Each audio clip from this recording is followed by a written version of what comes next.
ပြစ်ခပြူတဲ့ဖို့ကြိုးစားပါလူတယောက်ကိုမောင်းရတာလဲပင်မနဲ့ချေရတာလဲပင်မနဲ့အဲ့ဒီလူကြောင့်ခေါင်းထဲထက်အတွေးထဲထည့်ရတာကိုပင်မစင်သူမကောင်းမှုကိုကလည်းရာဂိုင်နှုန်းမကောင်းဘူး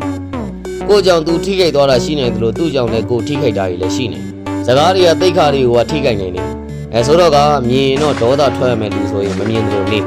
တွေ့ရင်စိတ်တူရမယ်လူဆိုရင်မတွေ့အောင်ရှောင်ဥပိ္ပခာတရားနဲ့ကိုယ့်ဘဝလှပါသည်လေးလူရှုခြင်းနဲ့ကိုယ့်အပြုံးတွေကိုလှပါစေမုံချင်းချစ်ချင်းကင်းဝေးရအရက်မှာအေးချမ်းစွာနေတတ်ပါသိရင်ဖြစ်လဲမသိသလိုကြားရင်ဖြစ်လဲမကြားသလိုနေပြီးတော့ကိုယ့်ကိုစိတ်ပင်ပန်းစေမဲ့လူဆိုရင်ကိုယ့်ရှောင်ဝေးရှောင်ခြင်းနဲ့လေကိုယ့်ကိုယ်လည်းစိတ်ချမ်းသာအောင်ထားတတ်ပါစေ